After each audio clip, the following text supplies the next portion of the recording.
New York City. A mosaic of steel and glass, a relentless hum of ambition. We see the gleaming towers, the iconic landmarks, the endless energy. But what about the whispers in the brick, the echoes in the alleyways? What about the stories beneath the shine? Today we're going on a journey beyond the familiar to uncover the forgotten buildings of this incredible city and the lost histories they hold within their walls. New York, a city that lives in constant reinvention, a palimpsest of ambition, where each new layer of steel and glass covers, yet never quite erases, the stories beneath. Join us as we peel back the layers of the 20th century, searching for the whispers of what was, the vanishing chapters of a city's soul. In the heart of what would become Midtown, two feuding Astor cousins built, not one, but two magnificent hotels that merged into a single unparalleled palace, the original Waldorf Astoria. A beacon of Gilded Age extravagance, its ballrooms hosted presidents and kings, its corridors whispered with high society secrets. But even monumental grandeur could not withstand the relentless march of progress. By the late 1920s, a new dream emerged, one that demanded the Waldorf's very foundations, the Empire State Building. From high society to pugilistic spectacles, Stanford White's second Madison Square Garden was a true marvel. A Venetian-inspired masterpiece, crowned by Augustus St. Gaudens's Golden Diana, it was a cultural nexus, a hub of entertainment and civic life. But even its architectural brilliance couldn't guarantee immortality. Like so many of its contemporaries, it eventually succumbed to the wrecking ball, making way for the gargantuan New York Life Building, a vibrant piece of the city's soul, fragmented and scattered to the winds of progress. Before the lush green of Bryant Park, before the towering New York Public Library, stood a monument of ingenuity often forgotten: the Croton Reservoir. Completed in 1842, its massive Egyptian revival walls held the city's precious drinking water, piped down from upstate. More than a public utility, its wide promenade offered breathtaking views of the burgeoning city, a tranquil escape for New Yorkers. But as the city swelled, demand for land, not just water, grew. It was a victim of its own success. Ultimately drained and dismantled, its colossal stones repurposed to make way for the very library that symbolizes knowledge and progress. Fifth Avenue was once lined with more than just exclusive shops. It was the Millionaire's Row, home to the colossal, often ostentatious, mansions of the Astors, Vanderbilts, and Fricks. These were not just homes, they were statements of power, monuments to inherited wealth and ambition, designed to outshine their neighbors. But even these titans of brick and stone proved ephemeral.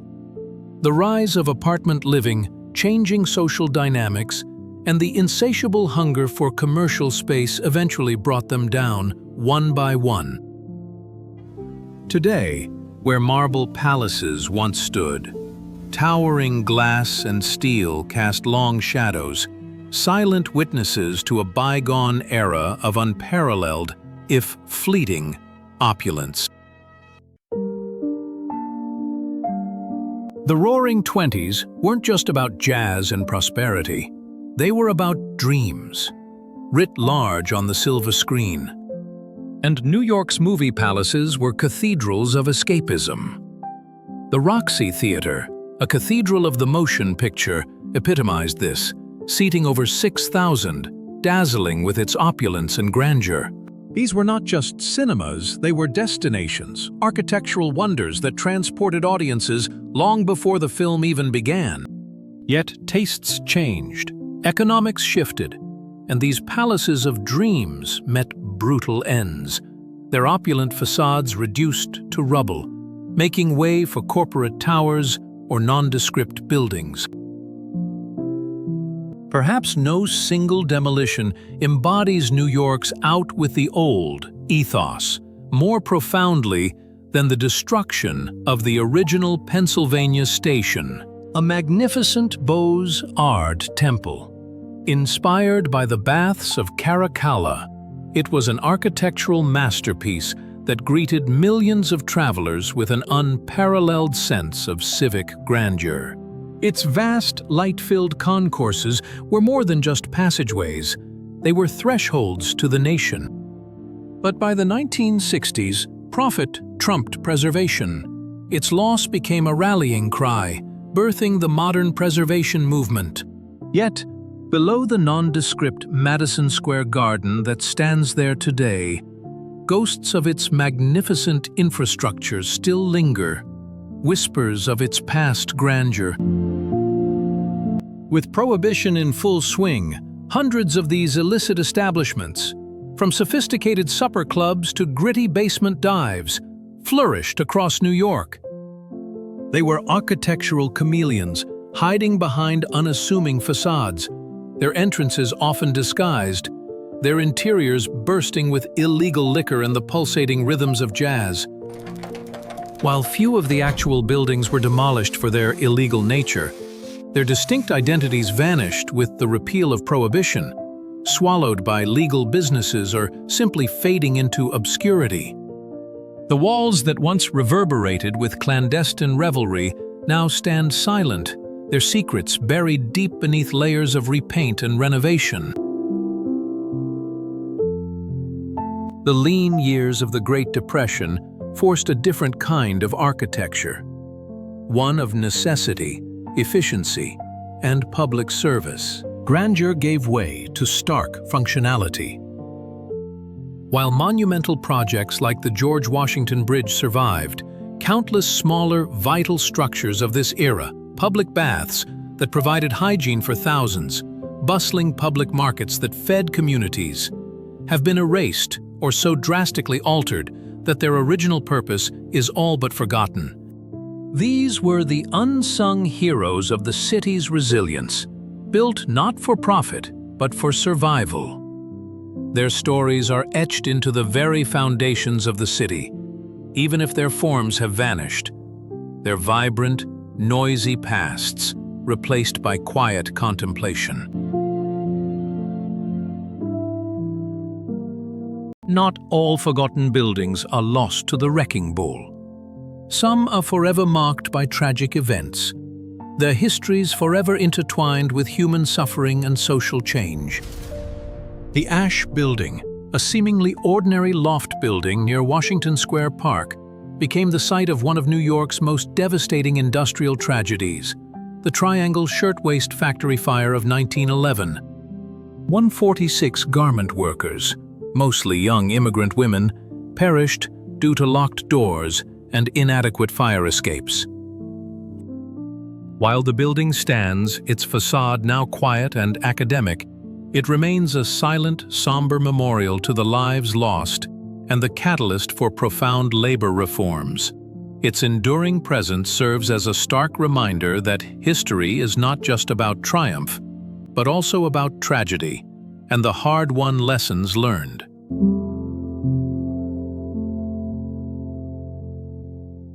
After the war, New York faced new challenges and new visions. The concept of urban renewal promised a cleaner, more efficient city, often at a tremendous human cost. Nowhere is this more evident than the story of San Juan Hill, a vibrant, predominantly African-American and Puerto Rican neighborhood in Midtown West. Deemed a slum by urban planners, it was systematically razed in the late 1950s, displacing thousands of families to make way for the cultural beacon that is Lincoln Center. The ghost of this thriving community, its homes and businesses, still lingers beneath the grand opera houses and concert halls, a stark reminder of progress's price. In the mid-20th century, visions of a car-centric future dominated urban planning. The West Side Highway was meant to be a grand artery, connecting Manhattan from tip to tip with a multi-level elevated expressway.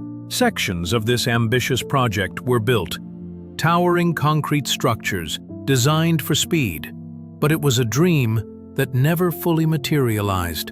Plagued by structural failures, escalating costs, and fierce public opposition to its destructive path, much of it was left incomplete or ultimately demolished, leaving behind a skeletal reminder of a highway that never truly was. Today, parts of its old rail lines have found new life as the High Line, a testament to adaptive reuse.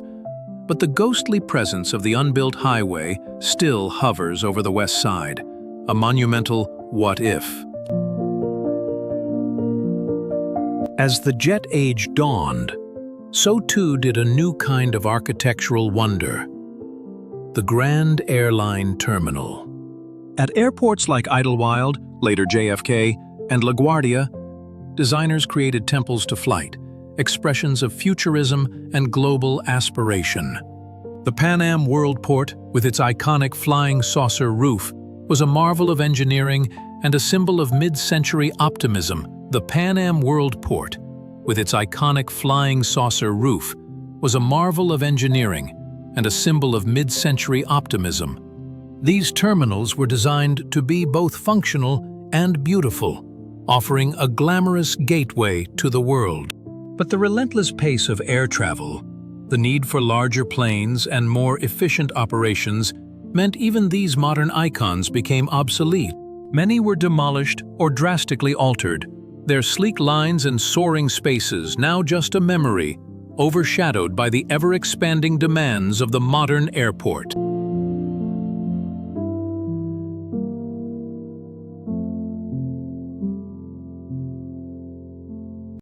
The 1970s and early 80s were a challenging era for New York, a city teetering on the brink, marked by economic crisis and visible decay. Many of the grand, forgotten buildings we've discussed, if they survived, languished in disrepair. But it wasn't just the large landmarks that vanished. Countless smaller, unassuming structures, the bedrock of neighborhood life, were lost too. The corner diner, the local hardware store, the independent bookstore, their storefronts are now generic, their unique character absorbed by gentrification or simply fading away. These were the vital capillaries of the city, and their silent disappearance speaks volumes about the changing urban landscape. For decades, New York's elevated railways were iconic, if often noisy features of the cityscape. The L's sliced through neighborhoods, bringing transit but also casting perpetual shadows and rattling the very foundations of the buildings they passed. Lines like the 3rd Avenue L were a lifeline for countless commuters, but also a blight for many residents below. By the mid-20th century, seen as relics of a bygone era and obstacles to progress, most were dismantled. Today, you can still trace their ghosts in the wider streets, the odd angle of a building, or the memory of sunlight where a towering steel structure once cast its omnipresent shadow. The battle to save Grand Central Terminal was legendary, but it wasn't the first, nor the only fight for New York's soul.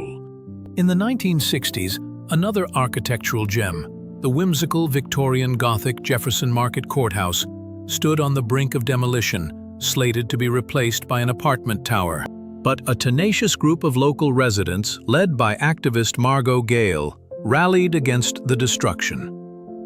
They saw not decay but beauty, not an obstacle but a treasure. Their passionate advocacy, their tireless fight, led to a landmark victory, transforming the courthouse into the beloved Jefferson Market Library.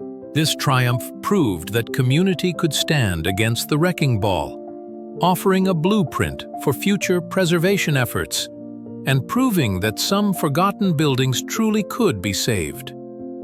New York's nightlife has always found a home in the unexpected. In the 1980s, two of the city's most iconic nightclubs, the Limelight and the Palladium, exemplified this. The Limelight, housed in a magnificent former Episcopal church, saw its hallowed halls transformed into a pulsating hub of excess and celebrity. The Palladium, a grand old theater, became a crucible of music and art. These were more than just clubs. They were cultural phenomena, reflecting the vibrant, often gritty, energy of 80s New York. But their fame was fleeting. Changing laws, economic shifts, and a fading scene eventually silenced their beats. Today, the limelight is a retail space, the Palladium demolished for NYU dorms. Their former glory, once the epicenter of a generation's revelry, now exists only in the hazy recollections of those who danced within their walls. While some buildings are entirely lost, others find a second life. Their bones repurposed, their spirits reimagined. Former factories now house artists' studios, old bathhouses become vibrant community centers, and forgotten warehouses are reborn as luxury lofts. These buildings wear their history, transformed but not entirely erased. Look closely, and you'll see the echoes of their original purpose. A vast window that once lit an assembly line, a towering ceiling designed for grand gatherings, now given new breath, new purpose. They are living testaments to the city's ability to adapt, to find beauty in the forgotten, and to create new stories within old walls. Then there are the ghost buildings, those for which only an empty lot, a historical marker, or a subtle ripple in the urban fabric remains. These are the places where once great structures stood, now only memories. Perhaps a fleeting shadow on a neighboring building, or a street name that hints at a forgotten past. But even in their absence, they continue to shape the city. They remind us of the choices made, the eras past, and the constant dialogue between creation and destruction. And in an age of digital memory, we can now overlay their past onto our present, making the invisible visible once more. Beyond the buildings that once stood and are now gone, there are the unbuilt, the grand visions and ambitious plans that never materialized, yet still cast a ghostly influence on the city's trajectory. From futuristic skyscrapers to elaborate transportation networks that never left the drawing board, these unrealized dreams are also part of New York's forgotten architectural history. Today, through digital archaeology and virtual reconstruction, we can walk through these lost worlds, or even witness their digital rebirth. It reminds us that memory isn't just about what was, but what could have been, and what we choose to remember. New York City is more than its famous landmarks. It's a living archive, a vast, open-air museum of human endeavor and forgotten dreams. Every street corner, every building facade holds a story. If you only take the time to look, to listen. The 20th century shaped this city in profound ways, building, demolishing, and reinventing itself countless times. The buildings we've explored today are just a few vanishing chapters in that epic tale. So, the next time you walk these vibrant streets, remember the ghosts that walk beside you, the stories etched into the very foundations of this magnificent city. What forgotten histories will you uncover?